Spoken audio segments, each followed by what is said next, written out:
Good evening, sir. How are you? I'm doing fine, Hey, Danny thanks. boy. Aloha. Are you in Hawaii, Dan? Yeah, I'm on vacation in Hawaii. Uh, he's seeing his daughter, his son, and a newborn baby. I'm sorry, say that again? Beautiful. I said, Dan is in Hawaii. It's a vacation, but he's there to see his son and his son's newborn child. So That's his right. granddaughter. That's right. Beautiful, beautiful.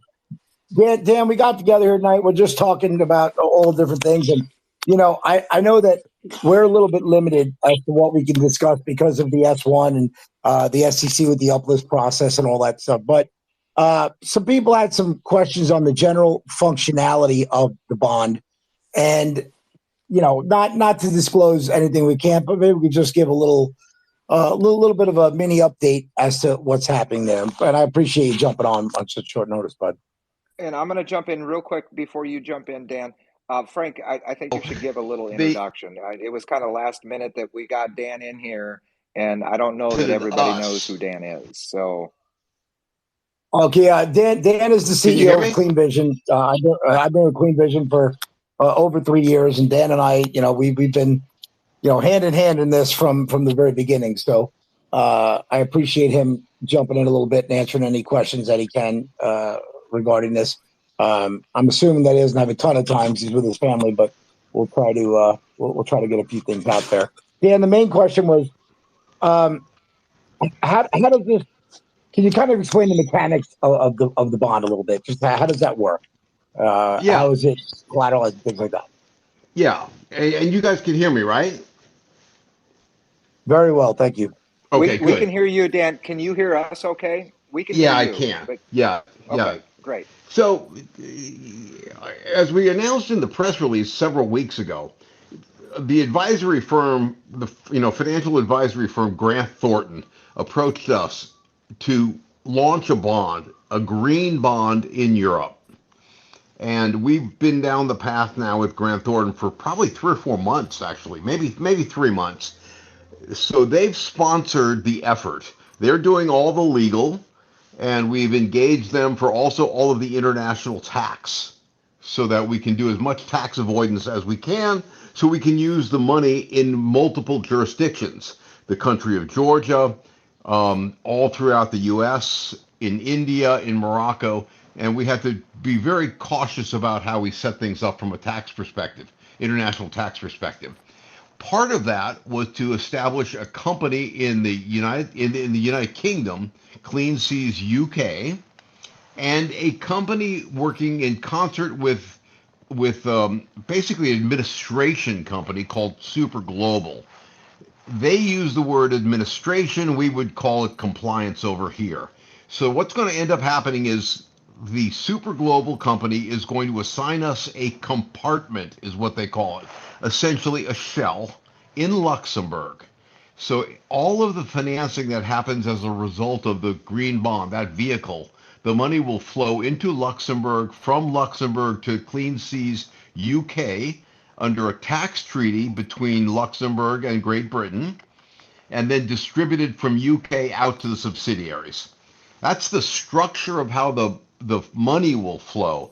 The structure of the bond itself will be, it's a 7% coupon, it's a 10-year term, and it's a 1-year interest holiday. So we don't pay interest until month 25, really, okay? Um, that way we can establish the facilities, we can generate revenue, we can start paying down the note. It's a $340 million issuance is what we're going for. So and it's all being set up by our friends at Grant Thornton and of course Super Global. Part of what Super Global's responsibility is to get us certified or rated, if you will, by a company called International Shareholder Services, ISS.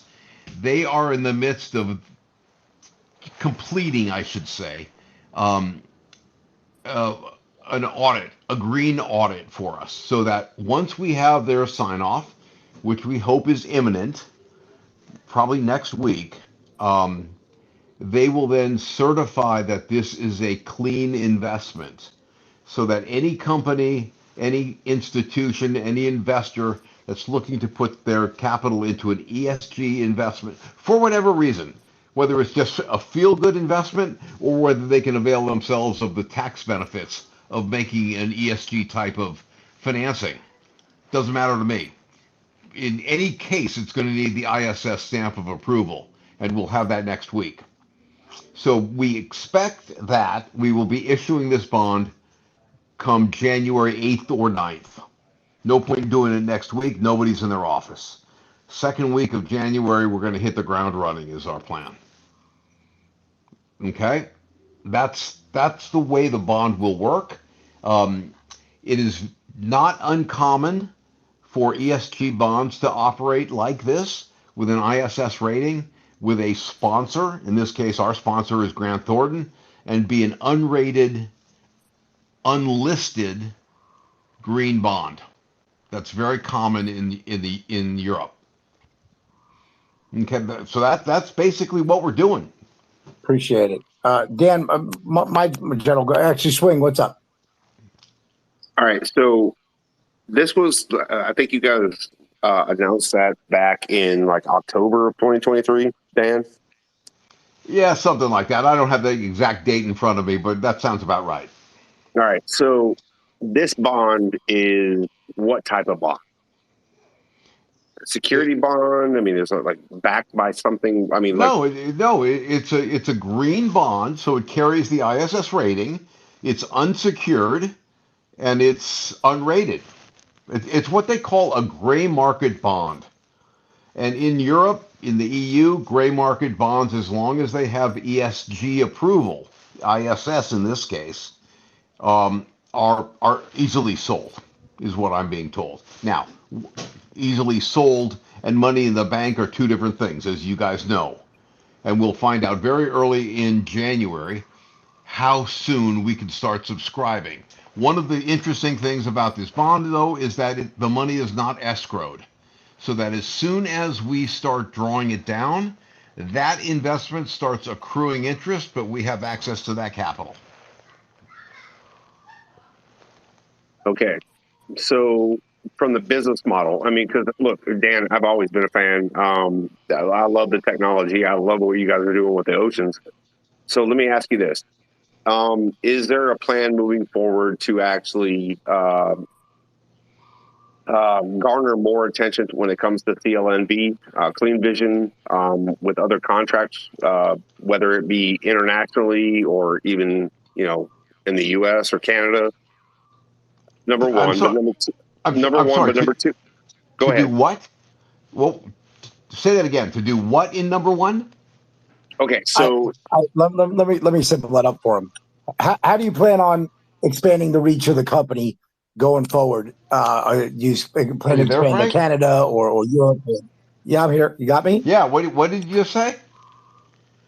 I think he's trying to ask how we plan to expand the footprint of the company. Am I right, Swing? Okay. All right. So yes. The expansion plan is this. I'm only able to use the capital coming from the bond for the projects that I have listed in the ISS document. Okay? Which is Morocco, West Virginia, Arizona, and the country of Georgia. And so some money for expansion in India. But that will deliver 7 lines at 100 tons a day. So we'll have to buy 7 pyrolysis reactors for all of those facilities that I mentioned. There is an expansion plan beyond that, but that will be, what's being contemplated now would be a second bond. So the proceeds of the first bond, the 340, subject to our concluding it, right, our fully subscribed bond, that will then allow us to go and start executing on the plan. If we do so responsibly and start showing revenue, then we will launch a second bond, which will then fill out the capital need for all of the other territories. Dan, let me ask a simple question. With 7 lines operating at 100 tons a day, what does that revenue look like, ballpark? $7 million a month, gross revenue.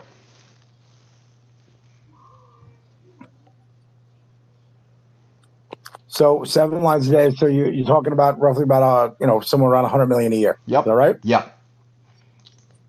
There you go. Okay. And we Where, expect that it would will that? take us about 18 months to get all 7 lines up and running, assuming the bond closes at 340 million. What position does that put Clean Vision in the pyrolysis plastic space?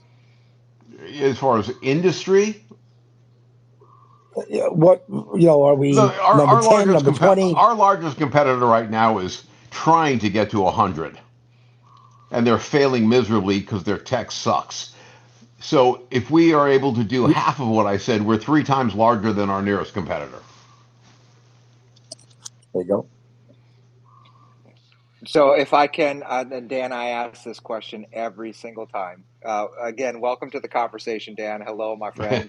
I love what you're doing, and a happy holidays, spending it with the family. So we don't want to keep you too long.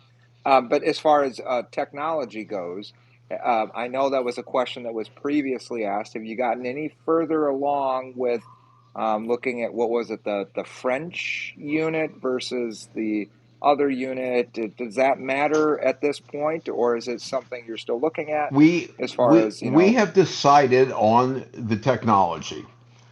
It's an Indian-based technology. That's all I'm going to say. And myself and 4 of my engineers are going to India on January 9th. We will be at the facility where the system is up and operational, and it has been so for 10 years, running 100 tons a day. So we'll be there on the 15th, 16th, 17th. Then we go to the place where they will manufacture our units on the 18th and 19th, and I come home on the 19th.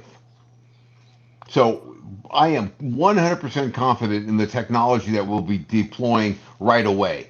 The French unit arguably is kind of on a back burner right now. We've got some issues with the designer. It's not performing as it was advertised. Plastic is a very difficult thing to process.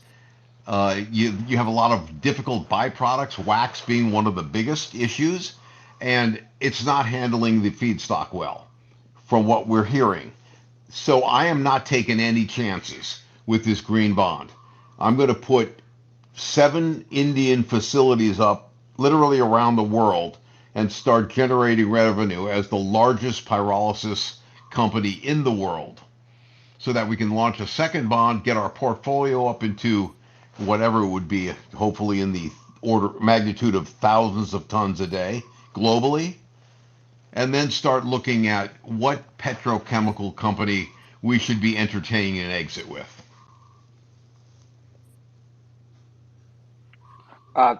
Thank you, Dan. I appreciate it. Yeah, that makes sense, because I know that was a question by an individual that you know as well. But this space is being recorded this time, so I've got individuals in here that have been asking about CLNV, which we'll get into later and not burden you with that time. But yeah, that was one of the big questions. Thank you for clarifying that and updating us on the technology side.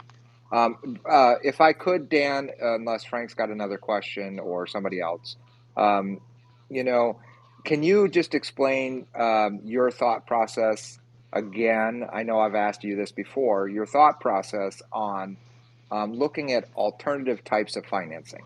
So we're all of us, many of us sitting in here in the conversation tonight are watching CEOs and what they do or don't do. And you, I know aside with Frank, have been very, very focused on doing everything carefully, all the way down to what you just said, looking at the technology. I'm not going to waste any money doing anything on this or that unless I know it's going to work and be beneficial. Right. So can you talk about the alternative financing, spin that back to the bond, and what you guys are doing in your vision, utilizing that for shareholders? Okay, so look, the reason I'm so eager to get this bond done, obviously we need the capital, we want to grow fast.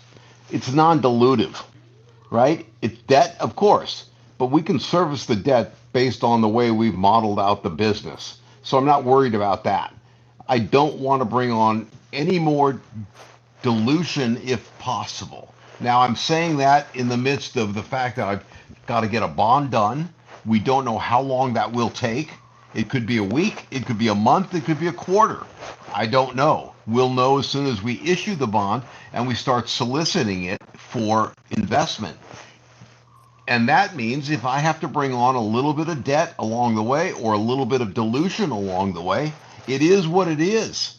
I mean, I'm being as cautious as a CEO can possibly be to protect shareholder value, but balancing that fine line between, having to take my foot off the gas pedal because we don't have the resources we need in order to execute, and going down the path of getting some other, non-dilutive, shareholder-friendly investment in the door. And it is a balancing act, right? My goal is to do this with debt and not equity whenever possible. But if we have to sell a little equity to get down the road, as long as we use that money wisely and it gets us to where we need to be, it's good for the shareholders. At the end of the day, dilution is not bad if it's used properly, if that equity is used properly. I think the OTC world has seen too many CEOs go ahead and do all sorts of crazy financings so they can make their Ferrari payments. That's not me. I'm building a business. Every nickel that I raise goes into the company. There is no waste in this company. And it's all with the idea to get to the larger financing so that we can start deploying. Guys, just so you know, and you can all laugh at him with me because I laugh at him. Dan drives a Prius. I mean, look, Frank keeps asking me for more money. He's just not getting it, Sorry, You Frank. just stop the madness. Dan's lying right there because he knows that one of the biggest blocks of him doing any stupid financing is having to deal with me because I fight with him tooth and nail to not do anything of that nature. So. Oh, yeah. And guys, we go through this a lot. I talk to Frank 3 times a day. And whenever there is any sort of financing coming down the pipe, I have committed to him that I will not surprise him with anything untoward, with anything, whether it's, positive or negative types of financing. He will know what's coming down before I close that deal. I'm not going to sandbag him. Well, that brings up a very good point, Dan, and I'm going to stick up for Frank, even though Frank doesn't need more money. He works for free. We all know that. He comes out here and hangs He out with told me us, this so was he a don't need any hobby more. for him, that he's personally wealthy and this is a hobby. But no, we take care of Frank out here as well. Dan, you did bring up a great point. Not all financing or dilution is bad as long as it's being utilized correctly. And Frank's brought this point up before as well. And I think retail is starting to be well. We're actually not accustomed to it. We're not accustomed to CEOs saying, "Hey, that's what I like about you, Dan, personally. Regardless of everybody else in the room here, between me and you, that's what I like about you. There's no fluff. There's no like, I'm going to pretend, I'm going to, do this over here quietly. That's what I like about you, Dan. As long as you keep doing that, you have a shareholder like myself that will stand by you through the rough, the tough, the thick, the thin, and I celebrations. really appreciate that. So I Thank you. think that's what retail needs is CEOs like yourself that just say, hey, this is what we need to do.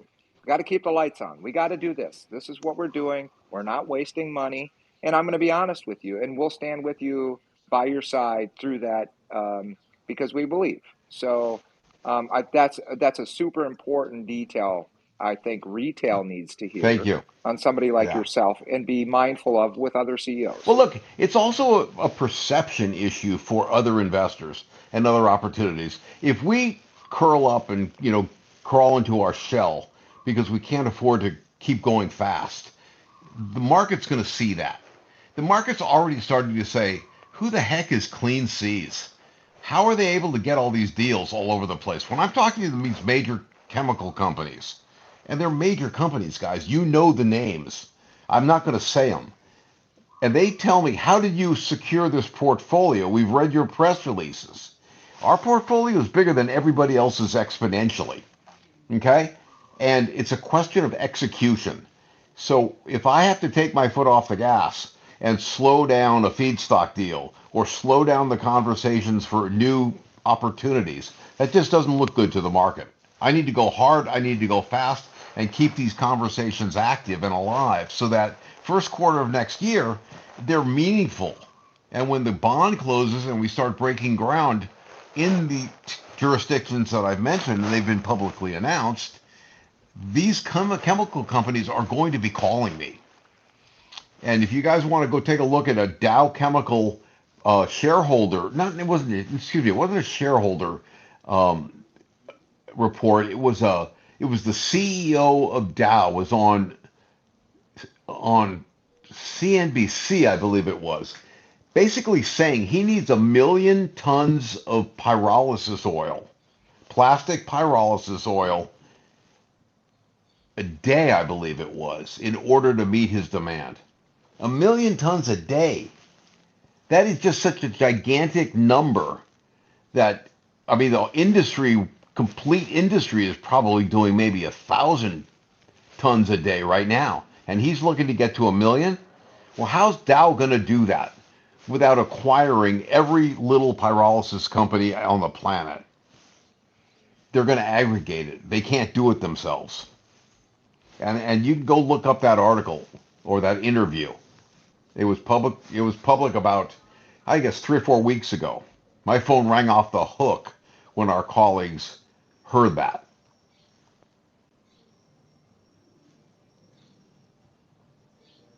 Okay.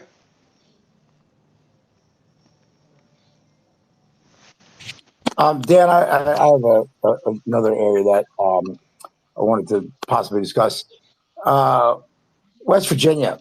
I know that we've been trying to move that ball down the path as quickly as possible. Is there anything new going on there? Yeah. Oh, yeah. There's a lot going on. I don't want to tell you specifics because it's not public yet. We are working through government agencies. Let me just leave it at that. We believe we have the agency quagmire, if you will, solved, and then we ran into the Christmas holiday. In respect to the folks that I'm dealing with on the government level, I'm not going to try and reach them until the 2nd of January. They're home with their families. West Virginia's, EDA and DED, Department of Economic Development and Economic Development Authority. Those guys they're out for the holiday, and I've got their cell numbers, but I'm not going to be that guy that calls them over the break. It wouldn't make sense because nothing's going to get done. But I have And heard they just good they assurance that they we'll get it done they at the just first of the year. reshuffled them. Correct? They just reshuffled how that process goes, if I'm not mistaken. Um, they're in the process of sorting it out. Again, it's not public, so I don't want to comment. We hope That's fair. we have a press release drafted and approved that will be issued as soon as they give me the green light, which I'm hoping is early in January, and then I'll be able to disclose all the information. Look, So I've got Okay. one more. I got another follow-up question, okay, Dan, and this is the one that I always ask you. Are we still looking at the opportunity to once? I think once deals are settled and you guys start going full speed, gas pedal to the floor. Is it still? Is the company still looking at transitioning from OTC to NASDAQ? Is that still on the as table? quickly as possible. Okay, I want Nasdaq excuse me, I want OTC in my rearview mirror first quarter of next year if possible. But we have to go through the process of having our S1 cleared through the SEC. It will be resubmitted early January. It's going to require a audit of our Moroccan facility. So there's going to be a lot of work that needs to be done. Okay, it's not going to happen overnight, but we will get it done, and we will look to uplist this to a senior exchange. Okay, could be Nasdaq, could be NYSE, a senior exchange, so that we can be perceived as a legit, real company. And I don't want to disparage any other OTC companies. I'm sure there are lots of fine ones there, but from a perspective of, a perception of quality, we need to be on a senior exchange. And that would be a follow-up question too. So getting onto a senior exchange, doesn't that open the door for additional lookers and eyes on the company as far as your global expansion projects and whatnot? I mean, obviously it changes things, but looking at, being on a senior exchange Absolutely. gets So look, larger organizations looking at you. yeah, but there's a lot of things in the air, right? A lot of balls in the air, a lot of plates spinning. West Virginia is one of them. The green bond is another. I need those dominoes to fall in order to make the senior exchange something that is really meaningful. Right? What happens if we get something done with West Virginia and or the green bond and we want to uplist and we've got a war chest of $300 million in the bank? It's a different kind of uplisting, isn't it? Yeah, called the It's not an self-funding OTC uplifting. The reason, company struggling to no, get uplisted. It's a very different conversation. the reason the uplistings get hammered is because And guys, with 90% of the that, time, I would like to just you say not I hear me? want to wish everybody a happy new year. My family is here going, I thought we were going to dinner. And I wanted to make sure that I didn't have to listen to Frank yelling at me tomorrow by blowing off this call. But I do need to get out the door I with the appreciate family, if that. that's okay with everybody. Yeah, Thanks, absolutely, Dan. Dan. Dan, can you hear Frank? Frank was talking. Can you hear Frank, Dan? I couldn't. Can you hear me, Dan? Frank, try again. Oh, can you hear me now? No, I don't hear him. Oh, that's not good. Can Okay, you everybody don't else hear hear me Frank. or no? I can hear you, Frank, but Dan cannot hear you. So, Dan, Okay. we absolutely appreciate your time, and yes, definitely celebrate the holiday weekend with your family. Let's get 2024. It sounds like Q1 is going to be a big opportunity for the company, and we're all excited. This is again being recorded tonight, so we'll share this with everybody to get them up to speed with where Clean Vision is at, and we're excited to participate with you. Good deal. So very exciting. It's going to be a great Thank you, year, Dan. guys. I was shocked. Oh, Awesome. But 2024 is going to again, thank you happen. for spending the time. Awesome. Or yeah, 2024. Did I say 2023? I'm sorry. Yeah. I'm still stuck. Right. But yes, 2024 Q1, and let's go. Sounds Let's good. go. But yeah, get to your family, Dan. I appreciate you every time you stop by. Thank you very Good to much, see guys. you. Happy New Year.